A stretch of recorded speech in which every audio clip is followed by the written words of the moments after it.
Hey there, in order to climb the ladder more easily, you should cooperate with your team. This video will show you how to social hack your way into random teammates' hearts and how to bring your team to victory by communicating. Hello guys and welcome to the dojo. This video will show tricks that can help you to become more friendly and build a good atmosphere in a crowd of random players in order to enhance the team's chances to victory. We're well aware of the methods teaching you to turn off the chat and voice chat, only to pay attention to yourself. We know these work, however Overwatch is designed to be played as a team, and it's much easier to achieve victory if you're working together with others. So if you want to climb the ladder, win more games, and make friends in the meantime, we're going to show you how to do that. Even if you're not a social person, these methods should still be easy to do in your random games. You just need to be a bit adventurous. Let's dive straight into how to carry your team with communication. A quick service announcement, OverwatchDojo is going to organize a 3v3 Elimination Cup on the 16th of September in the NA region. Prizes included. Read more by clicking the card right now. Alright, in order to win more of your competitive games, you need to be able to gain the attention of your teammates, keep it up, and create a will to win together by depending on each other. Most of the next tips work both in chat and voice, but voice is always preferred. What you can hear in the following sections are also useful in real-life scenarios when you want to approach a group of random people and make them work together for a common goal. This part of the video is about setup. We'll tell you what you can do before a match to be prepared. We also have a video about different levels of communication in Overwatch. Check it out now. In order to be successful with carrying your teams by means of communication, it's useful to build on a solid foundation. The time when you play can really matter, as there are different players online on different times during the day. Let's see a rough outline of what we think these time sections are. Note that these are more accurate for solo competitive play. Early morning is before work and school starts. The gamer population is usually low and the players tend to give their best to try to win games. There's a saying, whatever you want to commit yourself to, do it the first thing in the morning. If someone takes Overwatch seriously, they'll play early.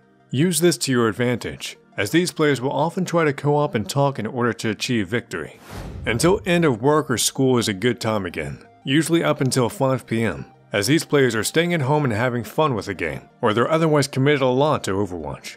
Generally a good time to play, however these may not be as hardcore as early players. After the end of the workday, there's a short time when people arrive home and want to have some good games, leaving their day behind. However, these games are usually lower quality compared to the previous time frames, as players are tired of the whole day's work. We still say it's a good time to play, as people tend to communicate, however, not as actively as earlier. The evening is the worst time to play, as players will have been grinding games, and exhaustion or tilt will get more serious. One of the worst times to play, as it can really feel like a minefield sometimes. Getting trolls on levers in every second match can happen. It can also be really hard to get anyone to communicate. Late at night. Best avoid it if you're playing solo, as more players will be tired and tilted than not. Really hard to communicate here because a lot of players mute their mics and just don't pay attention, grinding their one trick hero. Now obviously these may change of course, but this is how we see the different time frames. If you have your own version of this or have something you want to add to the list, do it in a comment below. We're really interested in your experience. The next setup related thing is conversation templates. Have a list of things to say right in the beginning of the match to get the talking going. While it may sound strange, this is a really helpful social hack that you can pull out of your sleeve to create and nurture good conversation between teammates. These templates should contain predefined topics and lines of conversation that you can use in different situations. Let's say an example. First of all, say hi and make it cheerful. We tend to forget manners in our online journeys. However, people love to be greeted with warm hospitality.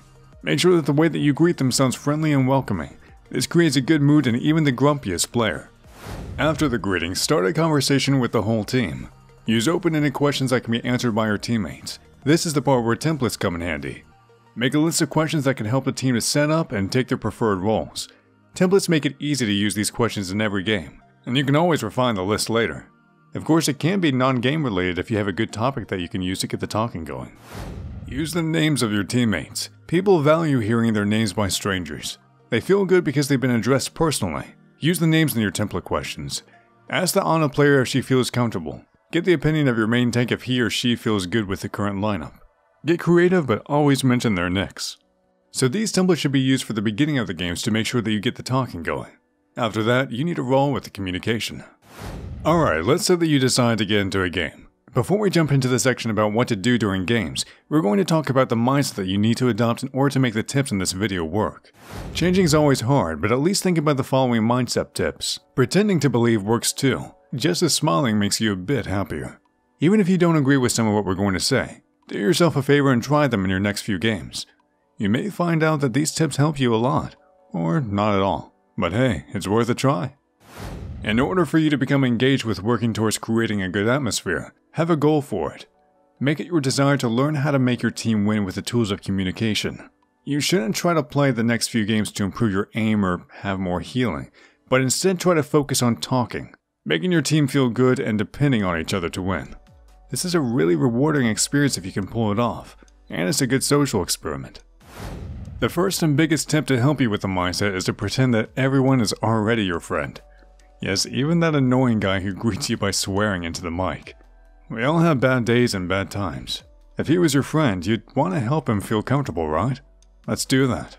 Use the nick of the players to bond with him and try to make sure everyone gets time to speak, and that you're going into the match hyped and feeling good as a group. A few nice words can really help, like checking someone's profile and saying a compliment about the pick, or helping them to sort out the most comfortable picks, or even just joking around a bit and keeping things lighthearted. Oh, and another important one. You're free to ignore anyone you really just can't stand. Just mute them. Some just can't be saved. Okay, we're gonna be honest here. You will be rejected in some cases. Players usually want to win by any means necessary, including communication. But sometimes you'll fail to do anything meaningful to make the group work together, however hard you try. Accept it, move on, and try it in the next game. Focus on your mechanics or whatever other aspect of your game that you want to improve. Earlier we told you to pretend that you're already friends with others. But this doesn't mean that you should not be genuine. Be yourself as much as you can, but try to achieve common trust and a good atmosphere in the team. Otherwise, this whole thing will exhaust you more quickly than you can reap the benefits. Lastly, enjoy yourself. This guide wants to help you to experience the game on a different level. Do only what you enjoy, but try to step out of your comfort zone every once in a while to gain new wisdom.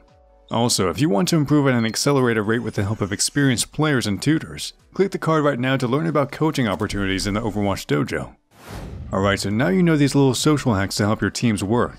When you actually start a game and get into the character pick screen, use the aforementioned techniques to start the conversation and build trust in them.